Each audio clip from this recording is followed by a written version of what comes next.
Magandang araw po sa lahat. Ako po si Regan ng Mandaluyong.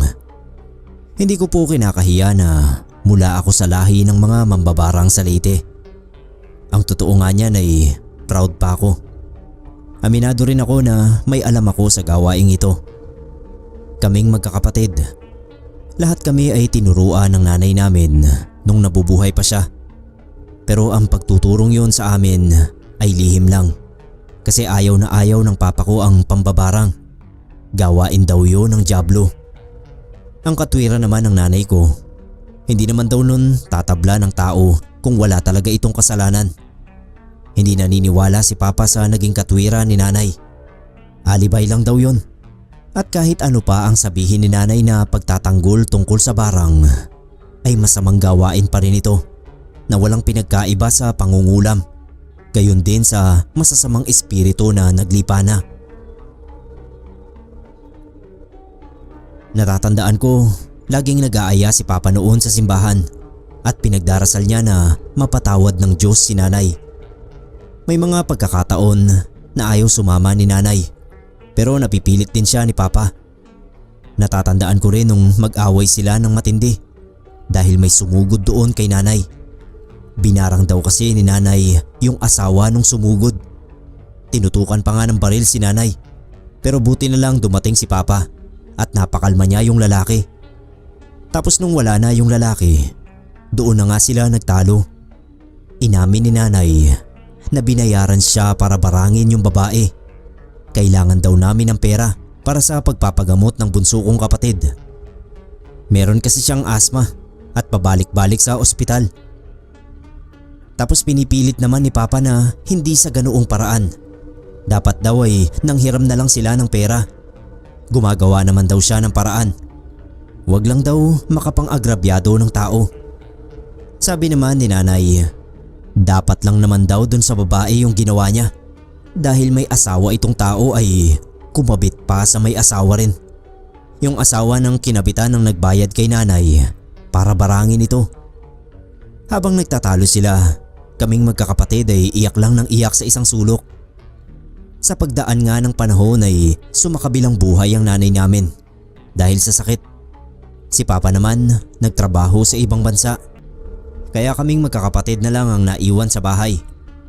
Nung una okay naman ang lahat. Pinapadalhan kami ni papa ng pera at nagsusulatan din kami. Hindi pa uso noon ang social media o maski cellphone. Yung mga dating telepono pa lang sa bahay. Pero wala kami nun. Minsan nakikitawag sa tindahan. Pero madalas ay sulat lang talaga ang komunikasyon namin kay papa. Hanggang sa bigla na lang kaming nawala ng komunikasyon sa kanya.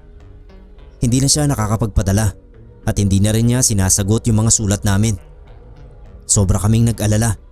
Kasi imposibleng bigla na lang kaming baliwalain at kalimutan ni papa. Ang hinala namin ay baka may masamang nangyari sa kanya. Nagpunta kami ng kapatid kong babae sa agency ni papa para kumuha ng balita roon. Pero wala rin kaming nakuha. Lungkot na lungkot kami nun. Para kaming binagsakan ng langit sa pag-aalala kung ano na nga bang nangyari kay papa. Araw-araw pa rin namin siyang hinihintay.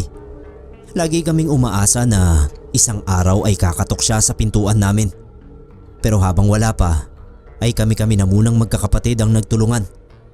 Kaming mga nasa edad na para magtrabaho ay naghanap ng trabaho at yung 4 na nag-aaral pa sa high school at elementary ay sinikap namin na mapagtulungan din silang mapag-aral. Hindi naging madali para sa amin ang mabuhay ng walang magulang pero kinaya namin. Kumuha kami ng lakas ng loob sa bawat isa. Nagpatuloy pa rin naman ang buhay namin. Wala na nga kaming nanay ay nawalan pa kami ng padre de pamilya. Hanggang isang gabi na patulog na sana kami, biglang may kumatok. Nagkatinginan kami ni Ate Remy. Wala kaming maisip na kakatok pa sa amin ng ganoong oras. Ako yung nagbukas ng pinto. Pagbukas ko ng pinto, gano'n na lang ang pagkagulat ko. Nung makita ko si Papa, napasigaw talaga ako sa pagtawag sa mga kapatid ko habang sinasabi na nandoon na ang papa namin. Lahat sila humahangos na lumapit. Pagkapasok ni Papa ay niyakap agad namin. Si Papa naman halata sa mukha niya na malungkot siya. Pagkalapag niya ng bagahe ay naupo siya sa kahoy na upuan namin at saka siya umiyak ng umiyak. Nagtataka man ay hindi muna kami nagsalita. Hinayaan na muna namin siya na mailabas yung bigat ng dibdib niya. Inabutan ko ng tubig si Papa para medyo lumuwag yung paghinga niya. Tapos ayun, nagkwento na siya sa amin kung ano ang nangyari sa kanya. Na-frame up daw siya sa trabaho kaya nakulong siya ng ilang linggo. Mabuti na lang at nalaman ng kababata niya na nagkataong nandoon din sa bansang yon ang nangyari sa kanya. Kaya tinulungan daw siya nitong makalabas sa kulungan. Babae yung kababata ni Papa. Noon pa man daw ay may gusto na ito sa kanya. Nung tinulungan siya, akala niya ay makakauwi na siya ng Pinas. Laking pasasalamat ng araw niya. Pero kinulong daw siya nito sa bahay. Kinuha yung passport niya at pinagbantaan na ibabalik sa kulungan kapag hindi niya sinunod ang gusto nito. Ang gusto raw niya ay maging asawa siya at putulin ang komunikasyon sa aming mga anak. Kaya yun na nga ang nangyari. Pero nakatakas si Papa sa tulong ng isang kapitbahay doon. Doon pa lang siya nakahingi ng tulong sa agency niya kaya siya nakauwi. Grabe pala yung naranasan ni Papa doon. Kaya ganun na lang ang iyak niya nang makita kami. Bukod doon ay meron pa siyang kinakatakot. Nagbanta raw kasi yung babae na ipapabarang siya. Alam daw niya na kapag sinabi nito ay ginagawa nito. At alam din niya na may lahi rin ito ng mambabarang. Kaya hindi malayong gawin talaga ito sa kanya. Noon ko lang nakitang natakot si Papa sa salitang barang. Tinabihan ko si Papa at pinalakas ang loob niya. Sabi ko, anong ikakatakot niya? Nasa Pilipinas na siya at nasa ibang bansa naman yung babae. Tsaka wag ka ako siyang mag-alala. Baka nakakalimutan niya na mambabarang ang nanay namin. At kaming mga anak ay… Ang totoo po ay nadulas lang ako nun. Nakalimutan kong walang alam si Papa na marunong kaming magkakapatid. Kahit yung pinakabunso sa amin na elementary pa lang ay marunong nun. Hindi nga pala alam ni Papa na lahat kami ay tinuruan ni nanay. Napayuko na lang ako nung tanungin ako ni Papa kung marunong din ba akong mambarang. Si Ate Remy na ang sumagot. Humingi siya ng patawad kay Papa kung inilihim namin yun sa kanya. Pero wala naman daw dapat ipag-alala si Papa dahil wala naman kaming balak na gawing propesyon yun o kahit pa sideline lang. Hindi lang talaga namin matanggihan si nanay noon nung turuan kami. Ako naman sabi ko, ang natutunan namin ay posible lang naming magamit kung may mananalbahe kay Papa o sa sino man sa aming magkakapatid. Napatangu-tangu na lang si Papa. Umaasa raw siya na mabubuting tao kaming lahat at hindi gagamitin ng barang sa hindi magandang paraan. Tapos noon ay inaya namin kumain si Papa. Tama nga ang hinala namin, na gutom na siya. Dahil nga ilang buwan na siyang hindi nakakapagtrabaho at nakahawak ng pera. Kaya hindi na rin siya nakakakain ng maayos. Kahit ganoon ang nangyari kay Papa, ay tuwang-tuwa kami na buhay siyang nakabalik sa amin. Ilang araw pa lang mula nang makauwi sa amin si Papa, ay paalis-alis na siya para maghanap ng trabaho. Hanggang isang beses pagka-uwi niya, ay napansin kong namumutla siya. Kauuwi ko lang din noon galing sa trabaho ko sa pabrika. Inalalayan ko si Papa na makaupo. Ang buong akala ko ay dahil sa pagod at gutom yung pamumutla niya. Pero may iba pa palang dahilan. Napansin ko na namamaga yung kamay at paa niya, pati yung bandang liig. Sinabi ko agad kay Ate Remy. Dinala namin si Papa sa doktor para mapatignan. May sinabi yung doktor na sakit ni Papa matapos lumabas yung resulta ng mga ginawang pagsusuri sa kanya. Sinunod namin lahat ng nasa reseta na dapat inumin ni Papa.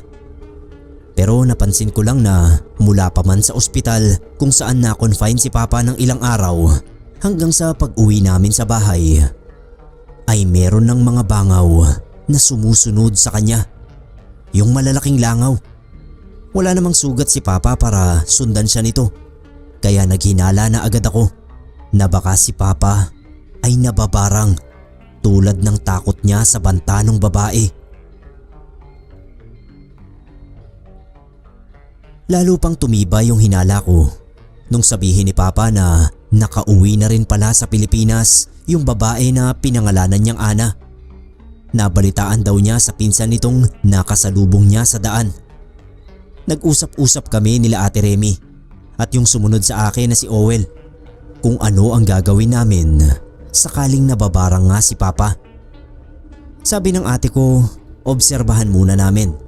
Kapag natiyak na namin ay tsaka kami gagawa ng aksyon. Hindi pa naituro sa amin ni Nanay kung paano kontrahin ang barang. Kaya baka ang tanging magagawa namin ay barangin din ang gumagawa nito kay Papa. Kailangan lang naming malaman kung sino yon. Malaki ang posibilidad na yung babaeng ang sinasabi ni Papa na si Ana. At least kahit papano ay may lead kami.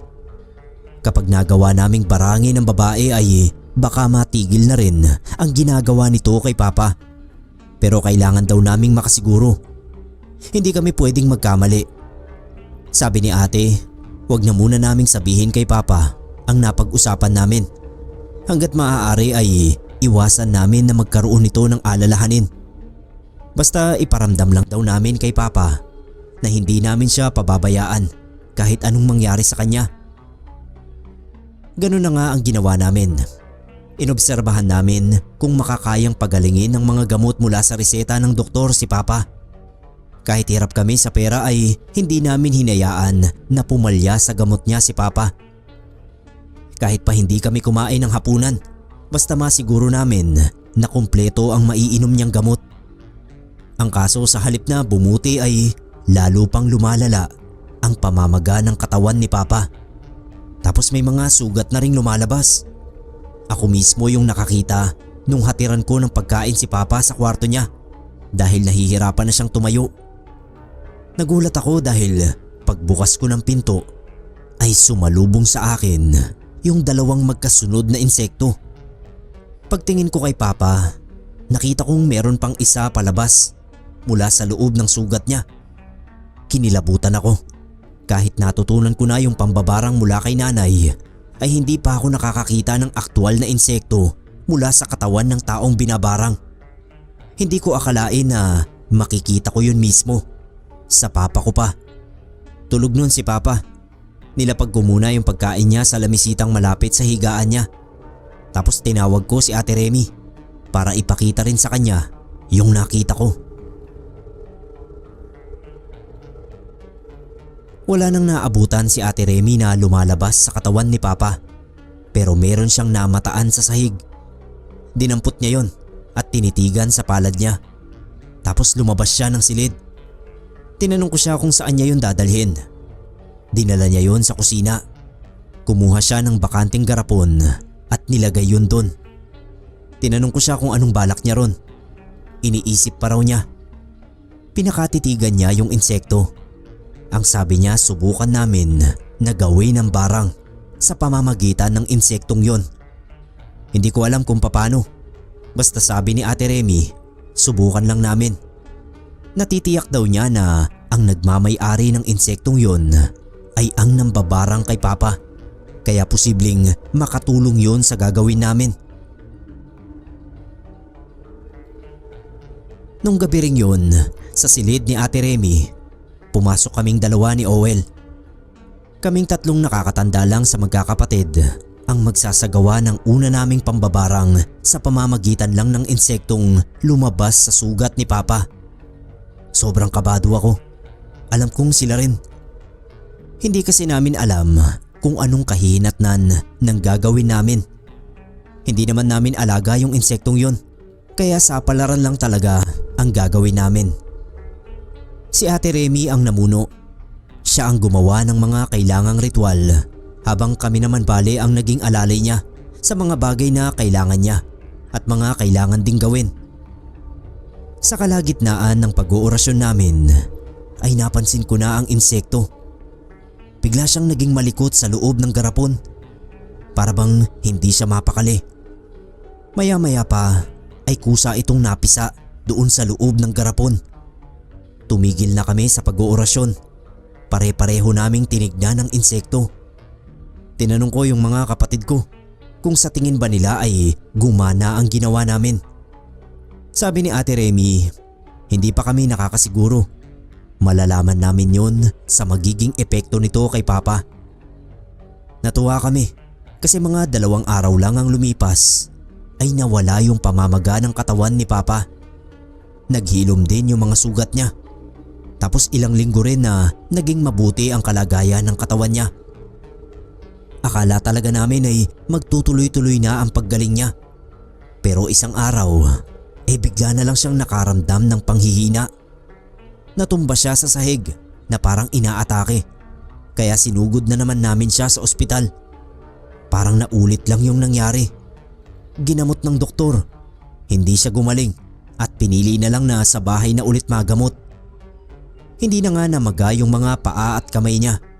Pero naulit naman yung pagsusugat ng katawan niya na nilalabasan ng mga insekto.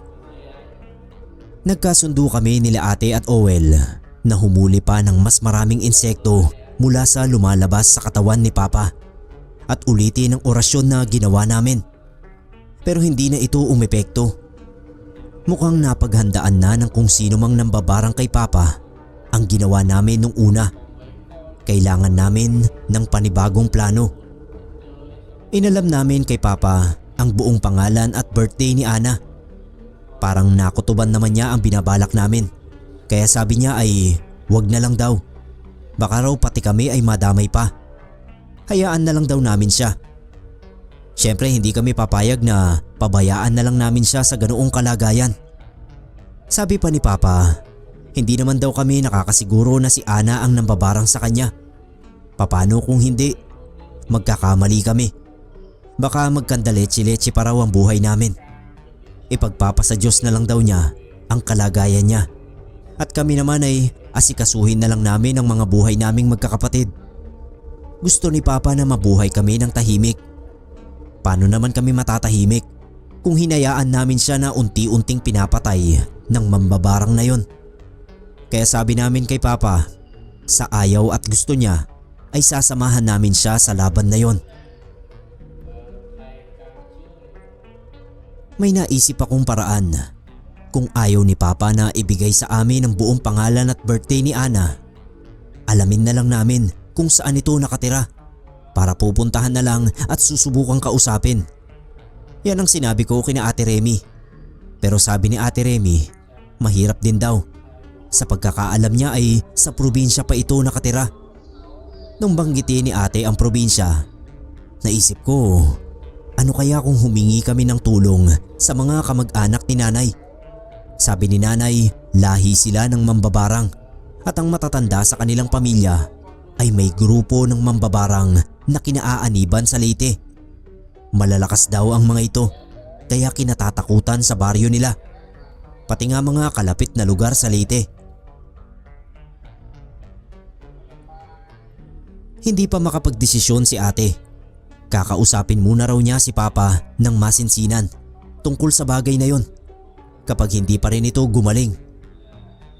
Isang gabi na alimpungatan ako nung makarinig ako ng parang may mga bubuyog. Wala naman akong nakita na lumilipad sa kwarto namin. Bumangon ako para i-check si Papa sa silid niya. Nagulat ako. Pagbukas ko ng pinto niya ay bumulaga sa akin ang katakot-takot na mga bangaw. Nagliliparan sa paligid ni Papa. Si Papa nakatulala, hindi makapagsalita habang pinuputakte siya ng mga insektong yon.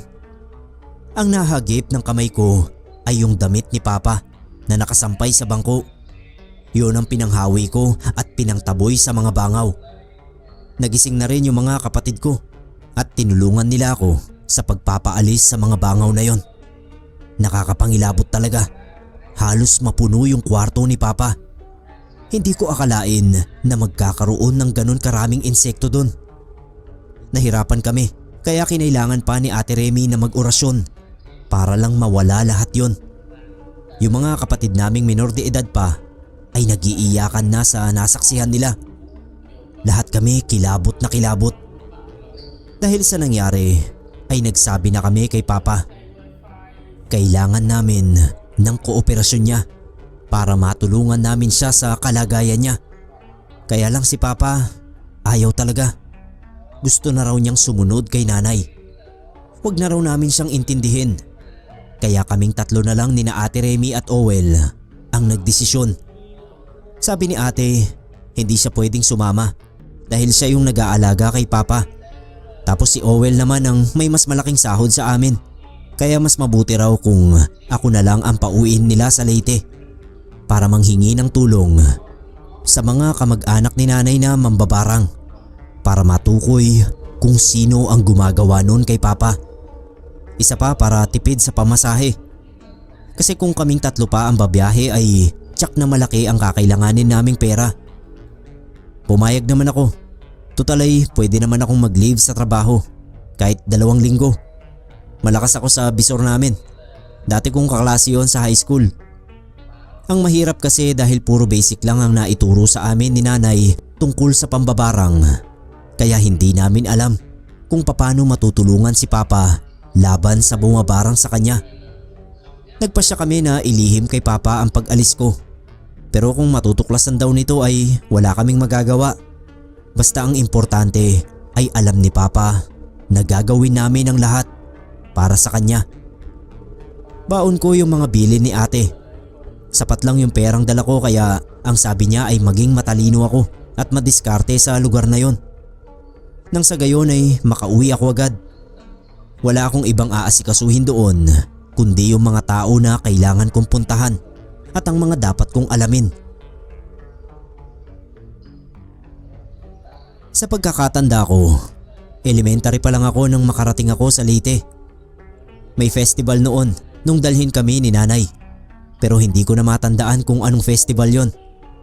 Dahil nga masyado pa akong bata noon kaya wala na rin akong halos matandaan. Tapos noon hindi na kami nakabalik. At ang sumunod na balik ko nga ay yung dahil na kay Papa. Mabuti na lang at alam pa ni ate kung paano ang pagpunta roon. Sinulat ko lahat sa isang papel ang mga sinabi niya.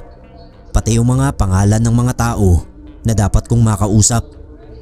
Si Ate Remy kasi ang panganay at naging pinakamalapit kay nanay nung nabubuhay pa siya. Kaya siya yung mas nakakaalam sa lahat ng tungkol kay nanay. Siya yung nakakakilala rin sa mga kamag-anak ni nanay doon.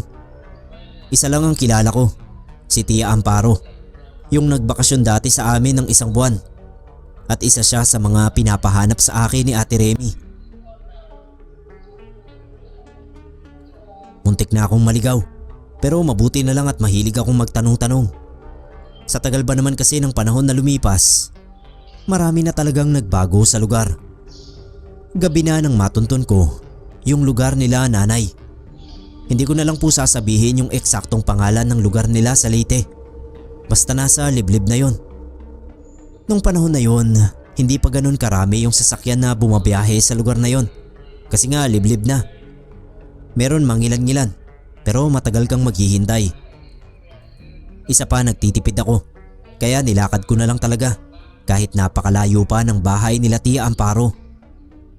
Pagdating ko ron ay hindi niya ako agad nakilala. Nagpakilala pa ako. Binaba niya yung suot na salamin sa mata at tinignan akong mabuti. Nung una ay nagsalita si Tia ng ibang salita. Kaya hindi ko siya naintindihan. Pero marunong naman siyang magtagalog. Kaya nung sinabi kong hindi ko siya naiintindihan ay nagtagalog na lang siya. Nung malaman niyang anak ako ni Romina o Minyang kung tawagin sa kanila, niyakap agad ako ng mahigpit. Hindi kasi sila nakapunta nung nakaburol si nanay o kahit sa libing. Nagkataon kasi na umakyat daw sila ng bundok noon at hindi maaaring bumaba hanggat hindi natatapos ang ritual para sa kanilang samahan. Alam naman daw ni nanay ang tungkol doon kaya alam nila na mauunawaan sila nito. Tapos tinanong niya kung anong sadya ko habang hinahainan ako ng makakain at maiinom. Ayun na nga po, sinabi ko sa kanya ang nangyari kay Papa. Kaya lang kako si Papa parang ayaw na talaga niyang gumaling. Gusto na raw sumama kay nanay sa kabilang buhay. Tinapik ako ni Tia Amparo sa balikat at sinabing kaya raw yun nasasabi ng Papa ko dahil ayaw niyang makitang nahihirapan kami sa pagproblema sa kanya. At siguro ay nagkaroon na rin ito ng depresyon. Tapos biglang tumigas ang boses ni Tia Amparo at sabi, wag daw akong mag-alala dahil gagawin nila ang lahat para matulungan si Papa, alang-alang kay Nanay. Dahil sa binitiwang salita ni Tia Amparo ay nagkaroon ako ng pag-asa. Magpahinga na muna raw ako. Bukas na bukas din ay isasama niya ako sa iba pa naming kamag-anak para makilala nila ako. At tapos ay pakikilala rin niya ako sa matatandang barang. Alam ni Tia na tinuruan kami ni Nanay ng gawaing yon. Kaya tinanong niya ako kung gusto ko pang malaman ang mas malalalim na kaalaman at sikreto ng barang. Na-excite ako sa sinabi niya. Bigla akong naging interesado. Kaya sunod-sunod ang tango at opo ko. Muli niya akong tinapik sa balikat at tinuro yung silid na pwede kong matulugan. Kinabukasan madaling araw pa lang ay ginising na ako ni Tia Amparo. Pupungas-pungas pa ako kasi sobrang aga pa. 4:00 pa lang yata yon. Pinag-almusal na agad niya ako at sabi kailangan na maaga kaming gumayak dahil marami kaming pupuntahan. Sumunod na lang ako. Nagulat ako kasi totoo nga ang sinabi ni Tia Amparo na marami kaming pupuntahan. Ang karamihan ay nandoon lang din malapit sa bahay ni Tia. Pero yung iba raw ay nasa ibang lugar. Kalat-kalat sila. Pero nasa iisang grupo lang sila. Ang grupo ng mga mambabarang. Kapag daw malakas ang kalaban at hindi kaya ng isa, ay nagtutulungan sila. Habang naglalakad kami ni Tia Amparo, nagkukwentuhan kami. Doon niya sinabi sa akin na ang kapangyarihan nila ay mula sa mga espiritu sa bundok at kaya sila higit na lumalakas ay dahil nakakuha rin sila ng kapangyarihan mula sa biringan sa Samar. Natigilan ako. Sa pagkakaalam ko kasi ay nawawala ang lugar na yon. Tsaka sabi-sabi lang yon ng matatanda. Sabi ni Tia Amparo, hindi pa naman daw talaga sila nakakarating sa nawawalang biringan. Pero dinalaw sila ng mga espiritu sa panaginip na sinasabing mula sa lugar na yon.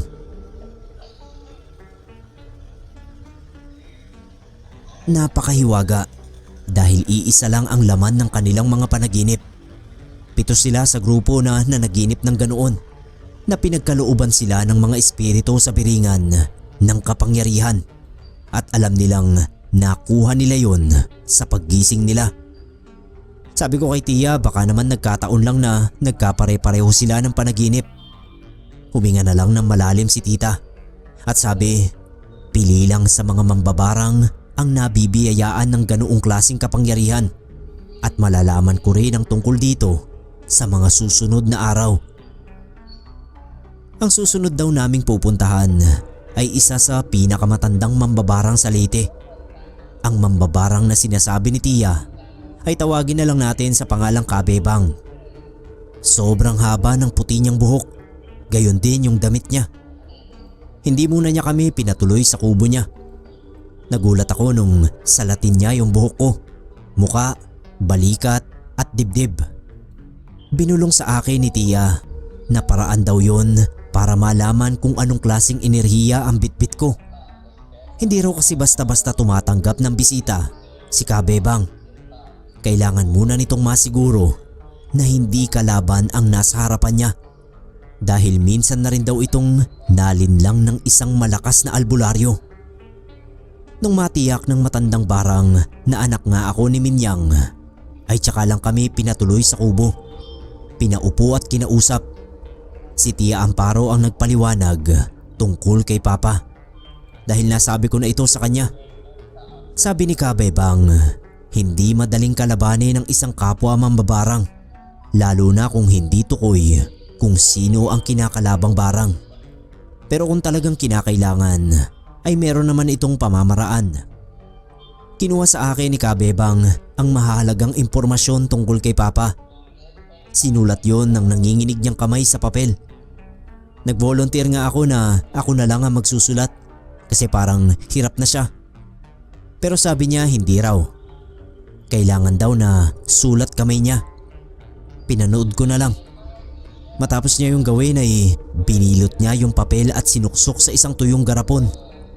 Bumalik daw kami sa ikatlong araw. Aalamin muna niya kung sino ang nambabarang kay Papa bago ito gamutin. Dapat daw muna naming kilalanin ang kalaban. Malaman ang kahinaan at kalakasan nito. Hindi pwede na basta na lang namin aatakihin. Bago kami umuwi, pinakita sa akin ni Kabebang ang mga alaga niyang insekto. Nagulat ako dahil noon lang ako nakakita ng ganoon karaming salagubang na nakakulong sa isang patay na balon. Opo, ang patay na balon ay natatakpan ng isang bilog na takip na yari sa kahoy. Magtataka ka kasi kahit inangat ng matanda yung takip ay nanatili lang doon yung mga salagubang. Ni isa ay walang lumabas mula roon. Sabi ni Tia, kaya ganoon dahil lahat ng yon ay alaga ni Kabebang at ito lang ang makapag-uutos sa mga salagubang na yon kung kailan sila maaaring lumabas sa balon at saan sila dapat pumunta. Hindi yon mahika tulad ng iniisip ko, kundi isang orasyon.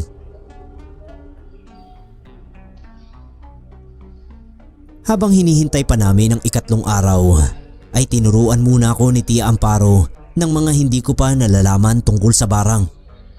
Marami siyang naituro sa akin na hindi pa naituturo ni Nanay. Sa totoo lang po ay medyo nakaramdam din ako ng takot. Alam ko kasi na tama si Papa. Masama ang gawaing yon. Katwiran ko na lang sa sarili ko. Sapat na sa akin ang may alam ako, pero hindi ko gagamitin gaya ng paggamit doon ni Nanay. Marami pa pala tayong hindi nauunawaan sa barang. Hindi ko lang kasi maidetalye sa inyo ang lahat tungkol sa nalaman ko. Binawalan din ako ni Tia Amparo na sabihin yon kahit kanino. Kaya lang daw niya binabahagi sa akin ang lahat dahil alam niya na yun din ang gustong mangyari ni Minyang, ng nanay ko. Nasundan naming magkakapatid ang yapak ng angkan nila bilang mga mambabarang. Umiwas lang daw ako sa mga albularyo dahil may mga albularyong malakas ang pang-amoy sa mga kagaya namin. May mga albularyo rin daw na mapaglaro at ginagawang testingan ang mahihinang mambabarang kahit wala pa namang ginagawa para masubok ang kapangyarihan nila. Pagsapit ng ikatlong araw, bumalik kami sa kubo ni Kabebang. Pinakita sa akin ni Kabebang ang papel na sinulatan niya. Nandoon ang impormasyon ni Papa at sinunog yun sa harap ko, tsaka pinasok ulit sa loob ng garapon. Sabi ng matanda, alam na niya kung taga saan ang nambabarang kay Papa at ito raw ay isang babae. Nakakagulat dahil taga roon lang din sa Leyte ang mambabarang na yon. Kaya iniisip nila kung sino at papaano yon nangyari. Maaaring binayaran o kakilala ang nagpagawa noon. Dahil sa mga sinabi nila, kaya naisipan ko ring banggitin si Ana, kababata ni Papa. May lahi rin daw kasi yon na mambabarang. Ang kaso nga lang ay hindi yun taga Leyte. Sa pagkakatanda ko, malayo rin yung probinsya niya. Ang sabi ko, wala na akong ibang impormasyon na maibibigay tungkol kay Ana maliban doon. Sabi ni Tia Amparo, kontakin ko yung iba pang kaibigan o kakilala ni Papa na posibleng may kakilala rin kay Ana. Baka kahit papano ay madagdagan ng impormasyon namin tungkol sa babaeng yon. Sabi ni Kabebang, may paraan naman para matalo ang mambabarang na may gawa ng nangyayari kay Papa. Pero kapag hindi siya nagtagumpay, ay manganganib ang buhay niya. Hindi lang siya, kundi maging ang mga mambabarang na kasama nila sa samahan. Umuwi na muna kami ni Tia Amparo. May telepono si Tia, kaya nakisuyo muna akong tawagan si ate sa telepono ng kapitbahay namin. Nung makausap ko si Ate Remy, sinabi ko sa kanya lahat ng nalaman ko. Umiiyak si ate dahil si Papa raw ay lagi na lang nakatulala at namamaga na raw yung buong katawan. meron daw mga bukol na tumubo rin sa katawan ni Papa. At gumagalaw daw yon na parang may insekto sa loob. Awang-awa ako kay ate kasi hindi na niya alam ang gagawin niya. Nabanggit din ni ate yung kapitbahay naming si Didit. Kalahati ng edad ni Papa. Yun daw ang tumutulong sa kanya kapag nasa eskwelahan yung mga kapatid ko at wala siyang makasama. Hindi naman daw pumapasok si Didit sa loob ng bahay namin kasi ayaw din ni ate na ipakita yung kalagayan ni Papa. Mainam naman kako at may nakakatulong siya. Mabait daw si Didit. Lagi ring nagbibigay ng ulam at merienda. Hinahanap nga raw ako. Bakit naman ako hahanapin nun kako? Imposible naman siguro na type niya ako. Hindi ko na lang pinansin ang sinabi ni ate. Binalik ko kay Papa ang usapan namin.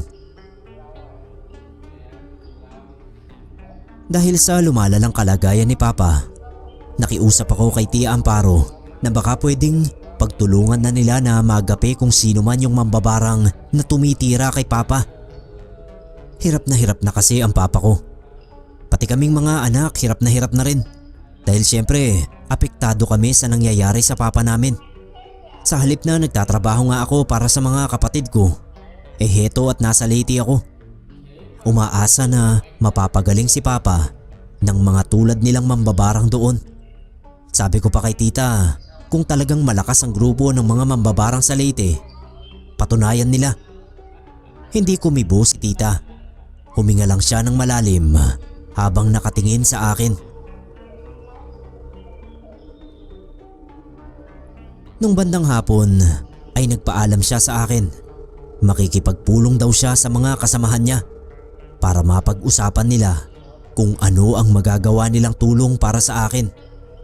Posibleng gawin nila ang pamamaraan na sinasabi ni Kabebang. Yun ay kung sasang-ayon ang lahat ng mambabarang na kaanib nila sa grupo. Maghintay lang daw ako sa bahay. Habang naghihintay ako sa bahay, hindi ako mapakali. Panay ang dungaw ko sa bintana. Umaasa ako na masusolusyonan ng mga kaanak ni nanay ang problema ni Papa. Gabi na. Nakatulog na ako sa sofa nang mamalayan ko yung pagdating ni Tia Amparo. Naupo siya sa tabi ko at binalita sa akin na napapayag niya ang mga kapwa mambabarang. Natuwa naman ako pero hindi sa sunod na sinabi niya. Nanghihingi raw ang mga ito ng malaking halaga. Bigla akong nanlumo. Sabi ko kay Tia, kamag-anak naman nila si nanay, di ba? Sabi ni Tia Amparo, ilan sa kanila oo, pero hindi lahat sa grupo ng mga mambabarang ay kamag-anak nila.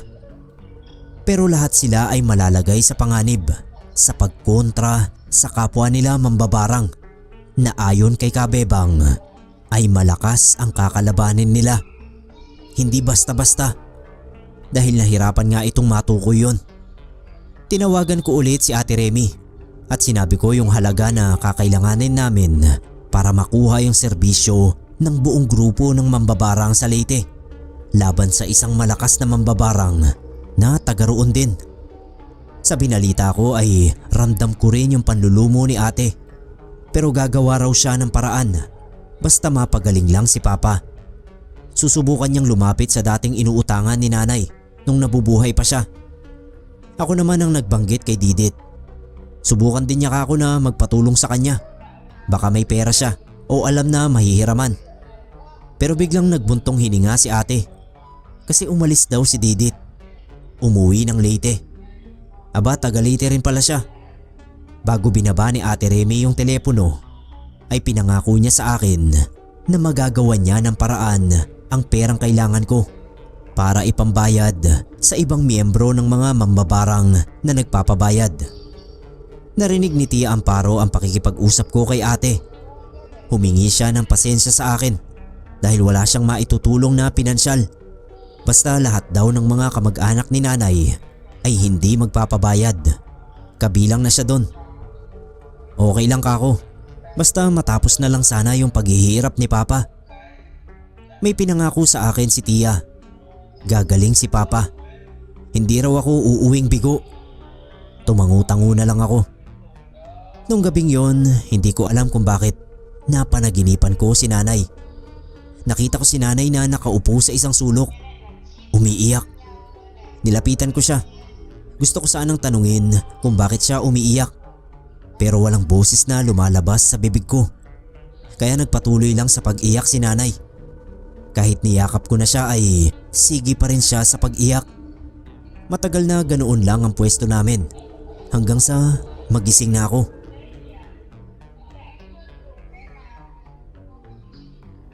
Habang kumakain kami ng agahan, ay sinabi ko kay Tia Amparo ang napanaginipan ko tungkol kay nanay. Natigilan siya.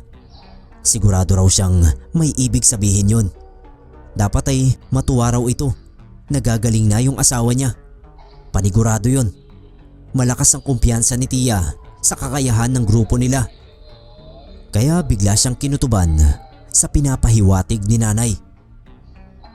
Nung naipadala na ni Ate Remy yung perang kailangan, ay nagtungo na kami ni Tia Amparo sa bundok. Doon daw gagawin ang orasyon na magpapagaling kay Papa. Malayo yung bundok na pinuntahan namin mula sa liblib na lugar nila. 7 araw kaming mananatili roon. Sa pag-akyat pa lang ay parang gusto ko nang sumuko. Hindi kasi ako sanay, lalo na at nagkataon pang tag-ulan nung panahon na yon. Grabe yung putik ng mga dinadaanan namin. Marami silang miyembro ng mga mambabarang. Sa pagkakabilang ko ay mahigit 20. Sabi ni Tia Amparo, kung tutuusin ay kaya na ng isang mambabarang na tapatan ng kapwa niya mambabarang. Pero ang nakita ni Kabebang na dumali kay Papa ay may kakaibang lakas at siniguro nito na taga Leyte rin yun. Ang samahan nila ay kinatatakutan ng maraming kapwa nila mambabarang. Kaya nagtataka siya kung sino ang isang yon na parang may mas higit pang kapangyarihan kesa sa kanila. Pero natitiyak daw niya na magagapi rin nila ito sa pinagsama-sama nilang kapangyarihan. Maya-maya ay huminto na kami sa paglalakad. Yun na raw ang tamang lugar. Nilapag nila lahat ng gamit nila at tulong-tulong na tinayo ang mga tent. Nung gabi ring yun, akala ko ay magpapahinga muna kami at papalipasin ng isang gabi. Pero matapos lang nilang magkabit ng tent at kumain, ay agad na silang naghanda para sa gagawin nilang ritual. Kasali ako. Ayoko sana dahil pipitsugin pa lang ako kumpara sa kanila. Pero sinali nila ako. Si Kabebang ang namuno. Sa totoo lang ay hanga ako sa matandang yon. Mukha lang siyang mahinang matanda. Pero kapag kumilos na siya, akala mo nasa 40 pa lang. Maliksi at hindi nagpahuli sa pag-akyat ng bundok. Pinasulat niya sa akin sa dala nilang papel ang buong pangalan ni Papa at birthday. Tapos hiningan din nila ako ng picture ni Papa. Buti na lang may dala ako. Pinagdala talaga ako ni ate. Dahil baka raw kailanganin ko. Nilapag ko yun sa tabi ng pinagsulatan kong papel. Si Kabebang naman ay nilabas yung garapon na may isang salagubang. Tinanong ko si Tia Amparo kung isa ba ang salagubang na yon sa mga alaga ni Kabebang. Tumango si Tia. Huwag na raw akong maingay. Nilagay ng matanda yung salagubang sa ibabaw ng larawan ni Papa. Tapos lahat ng kamay nila, pati yung sa akin, ay nilapit nila roon na para bang dinadasalan. Si Kabebang lang ang bumibigkas ng orasyon na sinisigundahan nila Tia Amparo. Maya-maya yung salagubang ay lumipad. Nagulat pa nga ako. Sabi ni Tia, babalik yung salagubang bago kami bumaba ng bundok. At sa pagbabalik nito ay malalaman namin kung nagtagumpay kami. Nung sumunod na araw, ang mga mambabarang ay naging abala sa kani-kanilang orasyon sa loob ng bawat tent.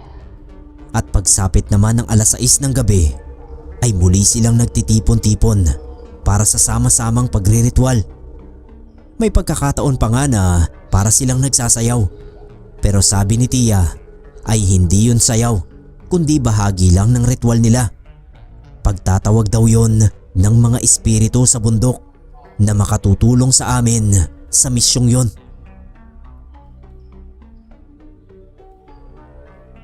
Marami pang ritual ang ginawa ng mga mambabarang. Bukod pa sa ginagawa nilang orasyon gabi-gabi. Habang ako naman ay sunod-sunod na gabing napapanaginipan si nanay. Ganun pa rin yung panaginip ko kay nanay. Umiiyak pa rin siya. Pero hindi ko na sinabi sa kanila. Sinarili ko na lang. Ayoko kasing makaapekto yon sa ginagawa nilang panggagamot kay Papa. Nung huling gabi, yun ang hindi ko talaga makalimutan. At pumapasok pa nga sa panaginip ko hanggang ngayon. Yun yung gabi na hinihintay na nila yung pagbabalik ng salagubang na pinakawalan ni Kabebang. Nakaikot kaming lahat ng pabilog. May apoy sa gitna. Tapos magkakahawak kami ng kamay. Nang magsimulang bumigkas ng orasyon si Kabebang, lahat ay kailangang pumikit. Marami silang sinambit na pangalan ng espiritu. Ako naman ay nakikinig lang at nakikiramdam. Ilang saglit pa at naramdaman ko na palakas ng palakas yung hangin. Kinapitan ni Tia Amparo ng mahigpit yung kamay ko dahil nararamdaman niyang malapit na akong makabitaw. Nilakasan ni Kabebang yung pag-uorasyon. Unti-unti namang nawala yung lakas ng hangin. Pero ang pumalit ay ang malakas na ugong ng mga insekto. Para bang hangin din ang nagdala sa mga insekto patungo roon. Nagulat ako kasi ramdam ko yung nagliliparang insekto sa paligid. May mga dumadapo pa nga sa akin. Lalong hinigpitan ni Tia Amparo yung paghawak sa kamay ko. Pabulong na sinabing huwag kong intindihin ang mga insekto. Hindi ako kakagatin ng mga ito. Tiisin ko lang daw kung makatihan ako sa pagdapo-dapo. Ang mga insektong yon ay alaga nilang mga miyembro. Para bang nakikisimpatya sa ginagawa nilang pagre-ritual. Sinunod ko si Tia kahit kiliting-kiliti na ako at kinikilabutan din sa pagdapo sa akin ng mga insekto.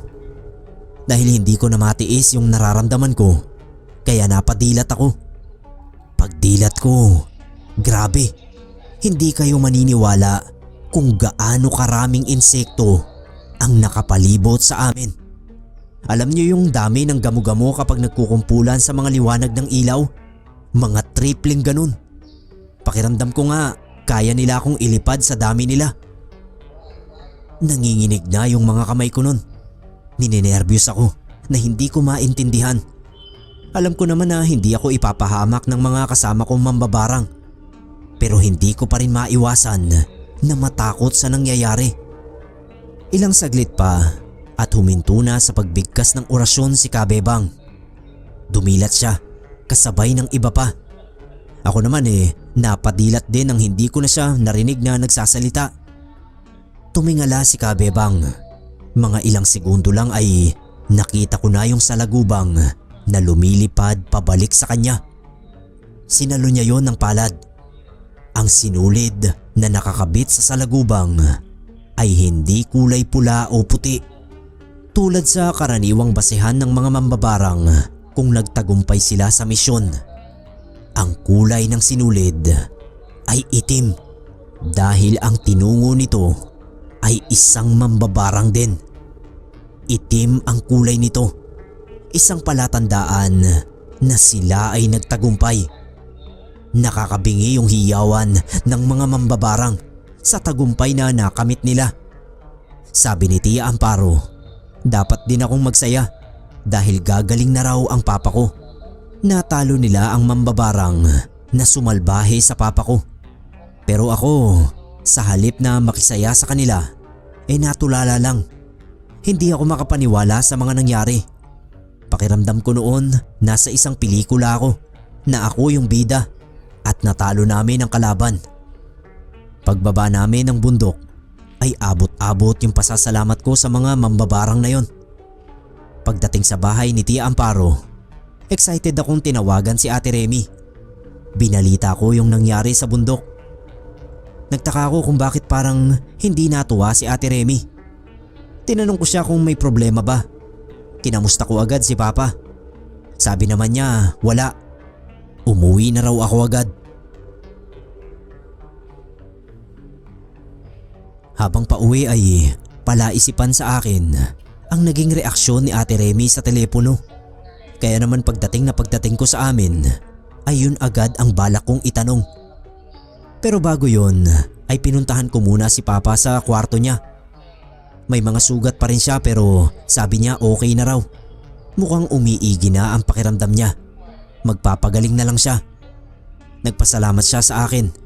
Nalaman na pala niya ang pagpunta ko sa Leyte para humingi ng tulong sa mga kamag-anak ni nanay. Pagkatapos naming mag-usap ni Papa ng konti tungkol doon ay lumabas na ako ng silid niya. Pinuntahan ko si Ate Remy na naghihiwa ng gulay sa kusina. Naupo ako sa mesa.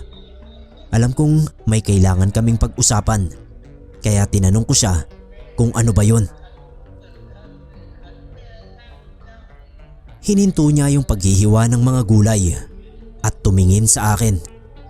Sabi niya nagkamali kami. Paano ka kung nagkamali? Nagkamali raw kami ng pagkakakilala kay Papa. Nung mga oras daw na akala niya ay namamaalam na si Papa dahil sa sobrang lala ng kalagayan niya, tinawag daw siya at kinausap. Inamin ni Papa na hindi si Ana ang nagpabarang sa kanya tulad ng suspetsya namin. Ang totoo ay wala naman talagang Ana at hindi totoo ang mga naunang kinuwento ni Papa. Ang totoong may sala daw ay si Didit. Nagulat ako. Napatanong ako kay ate kung anong kinalaman ni Didit kay Papa. Bakit nito ipapabarang si Papa? Sabi raw ni Papa, bago pa man mamatay si nanay, ay nagkaroon sila ng relasyon ng kapitbahay naming si Didit. Sa labas sila nagkikita at nung bago pa mamatay si nanay ay nabuntis niya si Didit. Pero ayaw niyang panagutan yun. Inudyokan niya si Didit na ipalaglag ang anak nila dahil bawal na relasyon lang ang meron sila. Nalaman daw yun ni nanay. Siguro kaya nga lumala yung sakit ni nanay dahil sa kinikimkim na stress kay Papa. Nanahimik si nanay.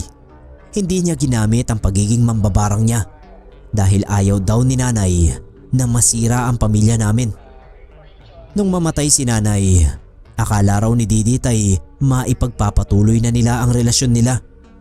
Pero umalis si Papa at ng ibang bansa. Iniwan niya si Didit at tuluyang pinutol ang komunikasyon dito. Nung nasa ibang bansa na si Papa, alam niya na may ginagawa na si Didit sa kanya ng paunti-unti. Madalas na raw manakit yung katawan niya. Ilang beses siyang nagpatingin doon na walang naging findings. At pag uwi nga niya ng Pilipinas ay tsaka ito lumala.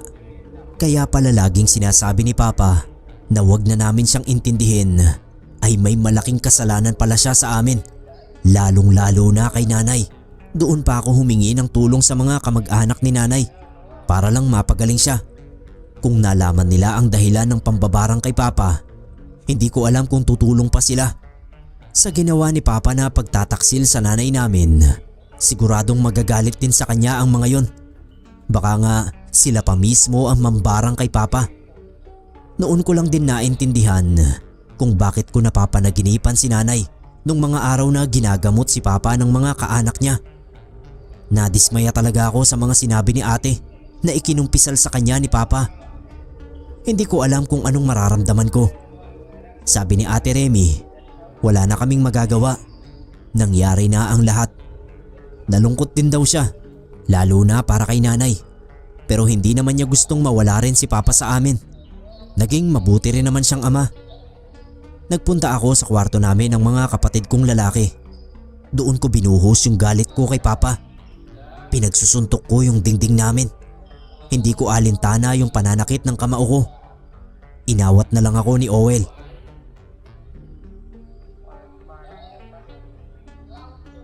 Nung gabi ring yun, nag-usap ulit kami ni Ate Remy. Tinanong niya ako kung bakit hindi ko pa ulit pinupuntahan si Papa. Sabi ko, ayoko munang puntahan si Papa sa kwarto niya kasi hindi pa okay yung pakiramdam ko. Baka kung ano lang yung masabi ko sa kanya. Baka masumbatan ko lang. Natatandaan ko yung mga pananalita niya kay nanay noon sa pagiging mambabarang ni nanay. na kesyo masamang gawain yun. Yun naman pala, siya pa yung gumagawa ng masama at ang angkan pa ni nanay na mga mambabarang ang makakapagligtas sa kanya. Kung nalaman ko yun agad, baka hindi na ako nag-aksaya ng panahon. Hinayaan ko na lang siya sa karma niya. Sinaway ako ni Ate Remy. Hayaan ko na raw yun. Pasalamat daw ako at naipakita ko pa rin ang pagiging mabuting anak. Ang iniisip daw niya ay si Didit. Sabi ni Papa ang mambabarang talaga ay ang nanay ni Didit na taga Leyte rin. Nag-aalala siya kung bakit nagpunta pa ng Leyte si Didit nung malaman na nagpunta ako roon para ipagamot si Papa. Kaya raw pala tanong ng tanong kung nasaan ako at nang malaman ngang nasa Leyte ay agad ding nagpunta doon. Baka kinutuban na hihingi ako ng tulong doon. Hindi raw niya alam kung ano pa ang pinaplano niya. Bigla akong kinabahan. Baka kasi gumante si Didit sa pagkakatalo ng nanay niyang mambabarang. Makalipas lang ang ilang araw, pinuntahan kami ng may-ari ng tindahan na may telepono. May tawag daw kami. Mula pala yun kay Tia Amparo. Anito, 2 na sa mga grupo ng mambabarang na kasama namin sa bundok ang magkasunod na namatay. Bago namatay ang mga ito, naikwento raw sa kanya na napanaginipan nila ang isang babaeng mambabarang na sa tingin nila ay bata pa. Mga nasa 30 anyos pa lang. Gaganti raw ito at nagpakawala siya ng sumpa sa grupo ng mga mambabarang. Lahat ng alagang insekto ng mga mambabarang na nakasama ko sa bundok ay pinagpapatay ng babaeng yon. Pero sabi ni Tia Amparo, hindi na yun ang nambarang kay Papa. Napatay na nila yon. Ang duda nila, maaaring kamag-anak o anak. Nagkatinginan kami ni ate. Isa lang ang pumasok sa isip namin, si Didit. Natakot ako dahil baka isa-isahin niya kami. Nandoon din ako sa bundok, kasamang nagritual ng mga mambabarang. Sabi ni Ate Remy, huwag akong matakot dahil alam namin ang pagkakakilanlan ni Didit. Nakahingi pa nga raw siya ng larawan ni Didit kaya pinakita niya sa akin. Naisip kasi ni ate na baka kailanganin namin yon kung sakali man na gumante si Didit sa amin. Kailangan daw ngayon pa lang ay gumawa na kami ng paraan para makontra ito. Sinang-ayunan ko si ate.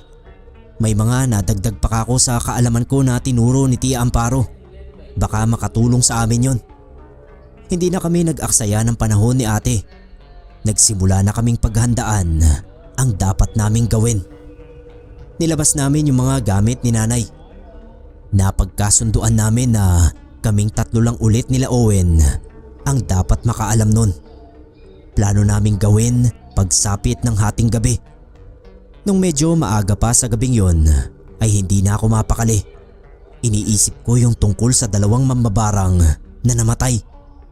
Hanggang sa mapaidlip na ako. Hindi ko akalain na mangyayari sa akin ang panaginip na yon. Nakita ko mismo si Didit sa panaginip ko. Nasa harap siya ng isang bungo at may nakatirik doon na itim na kandila. Tapos tawa siya ng tawa, malalakas na halakhak. Nakita ko na nakadikit sa dingding ang mga muka ng mga mambabarang na kasama ko sa bundok. At 2 na nga rito ang may X. Tapos nakita ko na sunod niyang lalagyan ng X ay ang mukha ko. Kaya nang hilakbot talaga ako. Pero nakita ko rin si nanay doon sa panaginip ko. Kinuha niya yung larawan ko mula kay Didit. Nag-agawan sila. Tutulungan ko sana si nanay, pero doon na naputol yung panaginip ko. Napabalikwas ako ng bangon dahil ginigising na pala ako ni Owel. Sinabi ko sa kanila ang napanaginipan ko. Pareho silang hindi makakibo. Magdasal na lang daw kami. Pinagsama-sama muna namin sa bakanting silid yung iba naming kapatid at kaming 3 ay nagsama-sama naman sa isa pang silid para doon isagawa ang balak naming pagkontra kay Didit. Ginawa namin ang nalalaman namin, yung mga tinuro sa amin ni nanay at pati na rin yung tinuro sa akin ni Tia Amparo. Hindi namin alam kung ano ang magiging epekto nun kay Didit. Umasa lang kami na magiging epektibo ang barang namin laban sa kanya. Pero kinabukasan nung tawagan namin si Tia Amparo, nabalitaan namin na isa na namang mambabarang ang namatay. Kaya si Kabebang daw ay nagpatawag sa kanila ng pulong. Sabi ni Tia, mag-ingat daw kami. Tapos may sinabi siyang insekto na dapat naming gamitin dahil mas mabisa yon. Binigyan din niya ako ng bagong orasyon na pwede kong magamit. Protektahan daw namin ang isa't isa. Nag-aalala rin kami para kay Tia Amparo dahil baka siya na ang isunod ng mambabarang. Pero sabi ni Tia ay wag namin siyang intindihin. Nung araw ding yon ay biglang sumama yung pakiramdam ko. Pakiramdam ko ay may humahawak at pumipisa sa ulo ko. Tapos parang hinihila rin ako ng antok. Ayokong matulog. Pilit kong pinaglalabanan yon dahil alam ko na si Didit ay may kakayahan na pumasok sa panaginip namin at doon kami titirahin. Sabi ni Tia, isa yun sa kakayahan ng isang malakas na mambabarang. Gumagamit ng espiritu na makakapasok sa panaginip ng kaaway. Pinilit kong tumayo. Nagpunta ako sa kusina at nagtimpla ng kape. Kahit papano ay nakatulong yon sa akin para mawala yung antok ko. Pero bago ko pa maubos yung kape, bigla akong nakakita ng lumilipad na bangaw sa ibabaw nun. Dahil sa pagkabigla ay nabitawan ko yung tasa ng kape. Bumagsak yun sa sahig at nabasag. Dahilan para magising sila ate. Nung hinahanap na ni ate sa natapong kape yung sinasabi kong patay na bangaw, hindi na niya yun nakita. Para akong napaparanoid nun. Bigla akong nagkaroon ng mga halusinasyon ng mga insekto. Hindi nga muna ako pinabalik ni Ate Remy sa trabaho dahil baka makaapekto lang yon sa trabaho ko. Kahit kasi wala naman silang nakikitang lumilipad na insekto, ay sinasabi kong meron. Dala siguro ng takot ko sa mga naranasan ko at posible ko pang maranasan nung panahon na yon. Patuloy pa rin kami sa pag-oorasyon gabi-gabi habang ako ay patuloy pa rin nananaginip ng tungkol sa mambabarang na si Didit. Isa pang naging eksena namin sa panaginip ko ay kinakaladkad niya ako patungo sa madilim na bahagi na parang kulungan. Hanggang isang araw ay napansin ko sa salamin na nagkakaroon ako ng maliliit na butas sa muka. Tinignan kong mabuti kung tagyawat ba yun o ano. Ilang gabi na rin kasi akong napupuyat dahil sa kakaisip ko sa barang. Ayokong mabiktima nito. Nang makita ni Ate Remy yung mukha ko, ay nag-alala rin siya. Mabuti na lang at nahanap na ni Owel yung pinapahanap na insekto ni Tia Amparo. Malaki raw ang maitutulong sa amin ng insektong yon laban sa kapwa namin mambabarang. Isa itong mabagsik na insekto na nagtataglay ng lason. Kapag nagawa namin itong maipasok sa katawan ng kaaway namin, hindi na namin kailangan hintayin na mangitlog ito sa katawan niya. Dahil sa lason pa lang na taglay niya, ay tiyak na babawian na ng buhay ang may-ari ng katawan. Nung araw ding yon ay nangilabot ako nang masaksihan ko mismo ang paglabas ng maliliit na insekto mula sa butas ng mukha ko. Kinapitan ni Ate Remy ang kamay ko at sinabi na huwag akong panghinaan ng loob. Kailangan naming labanan ng takot para mapagwagihan namin ang laban na yon. Kahit umaga pa lang ay sinagawa na namin ang pagkontra sa barang. Hindi na kami naglihim kay Papa at sa mga kapatid namin. Sinabihan na lang namin sila na manatili lang muna sa silid ni Papa at huwag kaming iistorbohin. Nakita kong umiyak si Papa. Siguro dahil naaawa siya sa pinagdaraanan namin at dahil yon sa kagagawan niya. dahil sa kalokohan niya sa babae. Sinara namin nila ate ang mga bintana at pinto ng bahay. Nagtirik kami ng mga puting kandila sa halip na itim. Palibot yun sa pwesto namin. Nilagay namin yung mabagsik na insekto sa garapon kasama ng papel kung saan nakasulat ang buong pangalan ni Didit at ang kaarawan niya. Kasama na rin doon yung larawan niya. Yung garapon ay pinalibutan namin ng mga patak ng kandilang puti habang si Ate Remy ay nagsimula ng bumigkas ng orasyon na sinusundan namin ni Owel. Habang ginagawa namin yon, ay ramdam ko yung paglabas ng mga insekto sa bawat butas ng mukha ko. Takot na takot ako, maging si Owel. Nakita ko sa ekspresyon ng mukha niya yung sobrang takot. Pero tuloy pa rin siya sa pagbigkas ng orasyon. Ganon din si Ate Remy. Napapikit na lang ako at napalunok. Sinabi ko sa sarili ko, higit kailanman sa mga sandaling yun, kailangan ko ng lakas ng loob. Pilit kong pinaglabanan yung takot. Habang lumalakas yung pag-oorasyon namin, ay nararamdaman ko na unti-unti namang humihina ang puwersa ng mga insektong lumalabas sa mga butas ng mukha ko. Inisip ko na lang yung mga insektong nakita ko sa bundok, yung mga alaga ng mga mambabarang. Inisip ko rin na kasama namin sila sa mga sandaling yon, na nasa paligid lang sila at gumagabay sa aming magkakapatid. Matapos ang orasyon ay nawala yung mga insekto sa mukha ko. Kinuha ni Ate Remy yung mabagsik na insekto sa garapon at pinakawalan yon. Pinagpatuloy namin ang orasyon hanggang sa makabalik ang insekto sa amin. Nabitbit ang sinulid na itim. Alam ko na ang ibig sabihin nun. Nagyakap-yakap kami nila Ate Remy at Owel nung sabihin ko yun. Hiniling namin na sana ay una at huli na ang pangyayaring yon. Ang sumunod na kamustahan namin ni Tia Amparo ay naging maayos na. Alam nila na kaming magkakapatid ang nakatalo sa mambabarang na yon. Kahit gano'n ang nangyari ay hindi naman namin yun pinagyabang. At hindi na rin ginamit ang kaalaman namin tungkol sa barang. Hindi ko na napanaginipan ulit si Didit at nanay. Alam kong si nanay ay mapayapa na sa kinaroroonan niya. Pero si Didit, hindi namin alam kung saan mapupunta ang kaluluwa niya. Ang totoo ay hindi naman kami nakakatiyak kung napatay nga namin siya.